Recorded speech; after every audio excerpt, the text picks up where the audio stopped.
So, hello guys, welcome to my YouTube channel. It's Shustrud Adhikari. You are watching Shustrud Adhikari MBBS channel.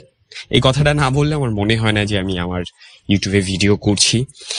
তো আজকের ভিডিওটা 2025-এর অ্যাসপারেন্টের জন্য অনেক বেশি ইম্পর্টেন্ট ভিডিও।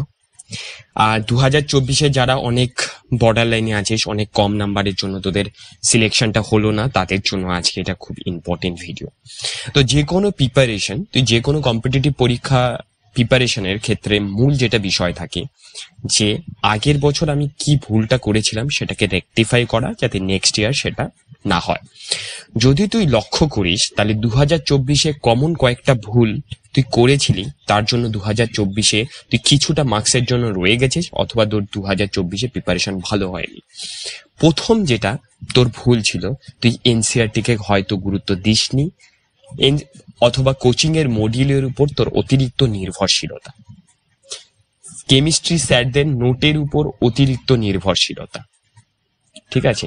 ফিজিক্সের ক্ষেত্রে স্যার এইচ.সি. ভার্মা থেকে শুরু করে আইআইটি জেই অ্যাডভান্সের ক্ষেত্রে যেসব বই হয় সেগুলোর উপর নজর দেওয়া, নাকি যেটা বেস সেগুলোকে কমপ্লিট করা। দেখ, আমি এখান থেকে শুরু করছি 2025-এর স্ট্র্যাটেজি ভিডিওটা। কমন কিছু ভুল, আরেকটা ভুল হচ্ছে মক টেস্ট কম দেওয়া, রিভিশন কম দেওয়া। এগুলো কয়েকটা ভুলের জন্যই হয়তো তুই 2024-এ কিছু নাম্বারের জন্য পিছিয়ে আছিস, কিন্তু আমি তোকে অ্যাসিওর করছি যে তুই 2025-এ আর পিছিয়ে থাকবি না। আমি জানি এই ভিডিওটাতে 200-র বেশি ভিউজ আসবে না, কিন্তু 200-র বেশি ভিউজ না আসলেও এই ভিডিওটা যে 200 জন দেখছে, তার মধ্যে যদি 100 জনও এই স্ট্র্যাটেজিটা অ্যাপ্লাই করে, আমি অ্যাসিওর করতে পারি তাদেরকে যে তাদের সিলেকশন কেউ আটকাতে পারবে না। তো সিলেকশন স্ট্র্যাটেজিটা কিছুই নয়, কোনো হাতি গড়া সিলেকশন স্ট্র্যাটেজি নয়, খুবই সিম্পল স্ট্র্যাটেজি। এটা সবাই জানে, কেউ মানে না। এটাই হচ্ছে সবচেয়ে বড় ব্যাপার। বিদ্যা বালান বলেছিল না যে বলিউডে সির্ফ एंटरटेनमेंट चलता है, बट एनसीईआरटी में नीट में एनसीईआरटी एंड एनसीईआरटी ही चलता है भाई। তো এর পরিপ্রেক্ষিতে প্রমাণটা কি যে এনসিইআরটি সবকিছু? এর পরিপ্রেক্ষিতে প্রমাণটা কি? প্রমাণটা দেবো আস্তে আস্তে, ভিডিও আর একটু দূরে যাক, তখন আমি প্রমাণটা দিচ্ছি। তার আগে তোদের বলছি যে স্টুডেন্ট প্রকারের হয়, স্টুডেন্ট 2 প্রকারের হয়। একটা হচ্ছে 2 প্রকার নয়, 3 প্রকারের হয়, যা যত প্রকার ভেবে নে, বাট আমি বলছি এটা। একটা হচ্ছে হার্ড ওয়ার্কিং স্টুডেন্ট, একটা হচ্ছে স্মার্ট ওয়ার্কিং স্টুডেন্ট, আর একটা হচ্ছে গাধা। আমি এইভাবে বলতে চাই না রেসিস্ট, বাট মজার জন্য বললাম। কেউ মনে নিস না, মন থেকে এইসব শব্দকে নিস না, বলছি। তারা কোনো কিছুই মানে না হার্ড ওয়ার্ক মানে, না স্মার্ট ওয়ার্ক মানে, ঠিক আছে। হার্ড ওয়ার্ক কারা? যারা হার্ড ওয়ার্ক করবে তারা 10 থেকে 14 ঘন্টা করে দিনে পড়বে। 10 থেকে 14 ঘন্টা দিনে পড়বে, তাদের এনসিইআরটি পড়া রীতিমতো কমপ্লিট হয়ে যাবে।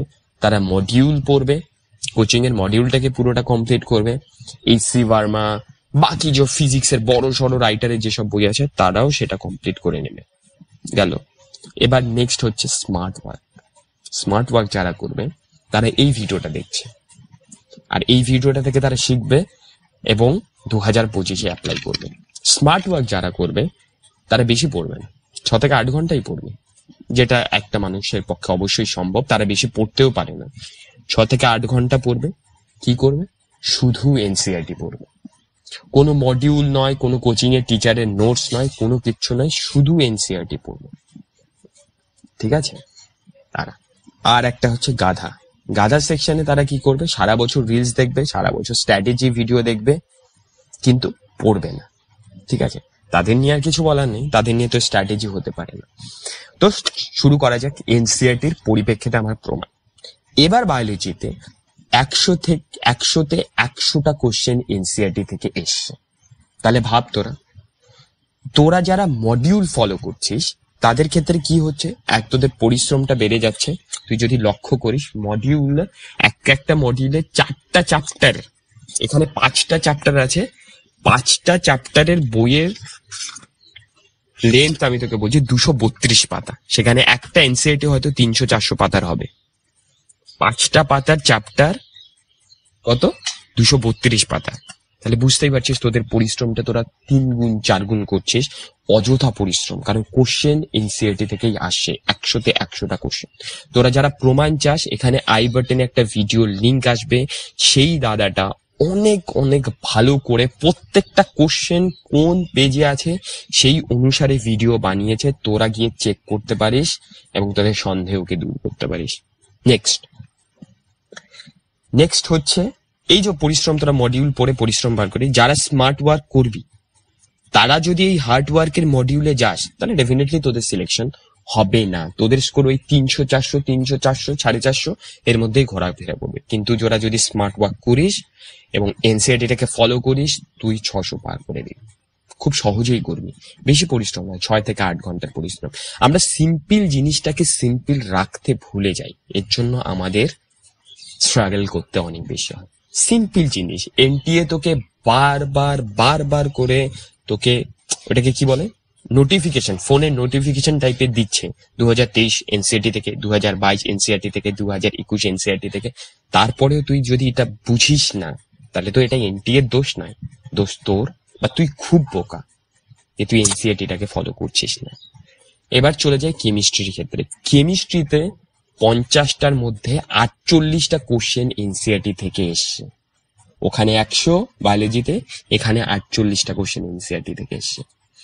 ফিজিক্যাল কেমিস্ট্রি যে বক্সের ভিতরের কোশ্চেন থাকে সেখান থেকে পর্যন্ত ডিটো কপি কোশ্চেন তুলে দিচ্ছে। কিন্তু আমরা কি করছি, বিভিন্ন স্যার, এই স্যার ওই স্যার, স্যারকে সেলিব্রেট করছি। তোর সিলেকশনটা বেশি ইম্পর্টেন্ট স্যারকে সেলিব্রেট করার থেকে। তুই এনসিইআরটিটা পড়, স্যারের যে স্যার অনলাইনে পড়লে অনলাইনে স্যারের ভিডিওটাকে ভালো করে দেখে তারপরে এনসিইআরটিটা পড়া শুরু করে। এনসিইআরটি থেকে কি লেখা আছে, এক একটা ডাটা, এক একটা রেঞ্জ, এক একটা নাম্বার যদি তোর মুখস্থ থাকে এনসিইআরটিতে, তোকে কেউ সিলেকশন থেকে আটকাতে পারবে না।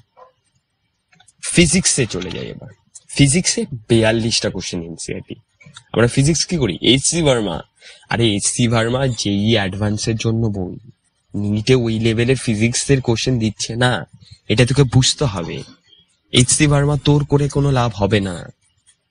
তোর পরীক্ষায় যে কোশ্চেনটা আছে সেটাই তো তুই করবি, নাকি কঠিন কঠিন কোশ্চেন করে নিজেকে রাজা প্রমাণ করে। এখানে রাজা প্রমাণ করানোর সময় নয়, এটা হচ্ছে সিলেকশন হওয়ার সময়। কম সময়ে কত বেশি পড়তে পারবি, নিট এটাই, নিটের বৈশিষ্ট্য এটাই। আর মেডিকেল পরবর্তীকালে যখন এমবিবিএস এ পড়বি তখনও সেম জিনিস হবে, কম সময়ে অনেক বেশি পড়তে হবে। তার জন্য তোকে কি করতে হবে, সেটার জন্যই তোকে অ্যাকচুয়ালি এনটিএ প্রিপেয়ার করছে। এনটিএ ঠিক আছে, তোর স্কিলটা, তোর মানে ওটা এফিসিয়েন্সিটা চেক করছে। তো ফিজিক্সে 42টা কোশ্চেন এনসিইআরটি, 6টা পিওয়াইকিউ থেকে। পিওয়াইকিউ আমরা লক্ষ্যই করি না, আমরা কি করি, মক টেস্টে বিভিন্ন কোচিং সেন্টারে মক টেস্টের কোশ্চেন সলভ করি। পিওয়াইকিউ থেকে 6টা কোশ্চেন আসছে, 42টা কোশ্চেন ডাইরেক্ট এনসিইআরটি থেকে, এনসিইআরটির ফর্মুলা থেকে, অথবা এনসিইআরটিতে এক্সাম্পলের যে কোশ্চেন আছে সেটা। সব আই বাটনে আমি লিঙ্ক দেবো, ওই দাদার ভিডিও, ওই ইউটিউব চ্যানেলের ভিডিওটা, তোরা গিয়ে ডেফিনেটলি ডিটেলসে চেক করতে পারিস। গিয়ে প্রত্যেকটা কোশ্চেন প্রত্যেকটা পেজ অনুযায়ী ও দিয়েছে। আর 2টো কোশ্চেন এনসিইআরটি পিওয়াইকিউর মিশন। তারপরে কটা কোশ্চেন হলো, আমি যদি ফিজিক্সে যে 48টা কোশ্চেন এসছে তার 6টা পিওয়াইকিউ থেকে এসে, ওটা বাদই দিলাম, তারপরেও 42টা কোশ্চেন এনসিইআরটি থেকে এসছে। 42টা এনসিইআরটি ফিজিক্সের ক্ষেত্রে, কেমিস্ট্রিতে 48টা এনসিইআরটি থেকে, বায়োলজিতে 100টা এনসিইআরটি থেকে আসে। টোটাল 190টা কোশ্চেন এনসিইআরটি থেকে এসছে 200টার মধ্যে। তাহলে পাতলা পাতলা কটা বই হবে, বায়োলজিতে 2টো বই, কেমিস্ট্রিতে 4টা, ঠিক আছে, আর ফিজিক্সের 2টো বই। কটা হলো, 4 2 6 8টা। পাতলা পাতলা 8টা বই পড়লে সারা বছর যদি তুই পড়িস, তোর নিট ক্লিয়ার হয়ে যাবে। আমরা কি করছি, মডিউল পড়ছি। তাহলে সিলেকশন কি করে হবে, ডেফিনেটলি সিলেকশন হওয়া খুবই টাফ। যারা আমরা বেশি পরিশ্রম করতে পারি না, 14-15 ঘন্টা করে পড়তে পারি না, তাদের পক্ষে তো টাফ না। যারা 14-15 ঘন্টা করে পড়বে তাদের করতে হবে। আর আমরা যদি স্মার্ট ওয়ার্ক ফলো করি, এই 6 ঘন্টাটাই ওদের 14 ঘন্টা সমান সমান হয়ে যাবে। স্মার্টলি পড়লে, এনসিইআরটি পড়, প্রত্যেকটা লাইন পড়, রিভিশন দে, বোঝ, তো সিলেকশন কেউ কেউ কেউ আটকাতে পারবে না। আমি জানি এই ভিডিওটাতে ভিউজ 200 বেশি হবে না, আর আমার দরকার নেই। বেশি লোক জানলে কম্পিটিশন বেশি বেড়ে যাবে। ঠিক আছে, তো আজকের ভিডিওটা 2025-এর স্ট্র্যাটেজিটা তাহলে কি হলো? ফাইনালি স্ট্র্যাটেজিটা হলো এনসিইআরটি পড়বো, পিওয়াইকিউ সলভ করব, এনসিইআরটি রিভিশন দেব, একটা চ্যাপ্টার 8 বার 9 বার যতবার সম্ভব ওই পাতলা বই থেকেই পড়বো। এই চ্যাপ্টারটা কমপ্লিট হলো না, আমি বাইরের কিছু করতে যাব, দরকার নেই। বাইরের কিছু করতে গেলেই মাথা ঘাবড়ে যাবে, তখন নিজের লো কনফিডেন্স ফিল হবে। কোচিং এর মক টেস্টে নাম্বার কম আসবে, কনফিডেন্স লো হয়ে যাবে, পিওয়াইকিউ খুলবে 2024-এ, কনফিডেন্স বুস্ট হয়ে যাবে। এই হচ্ছে খুবই সিম্পল, খুবই সাধারণ একটা স্ট্র্যাটেজি, যেটা সবাই জানে, কেউ মানে না। তাহলে আর সিলেকশন কি করে হবে? তো বেস্ট অফ লাক 2025-এর জন্য। তোরা যারা আশা করি এই স্ট্র্যাটেজি ফলো করবি, এনসিইআরটিটাকে ফলো করবি, তাদের সিলেকশন হবেই। এই বলে আজকের ভিডিও শেষ করছি। নেক্সট ভিডিওতে চেষ্টা করব আরো এর থেকে ইম্পর্টেন্ট ভিডিও দেওয়ার।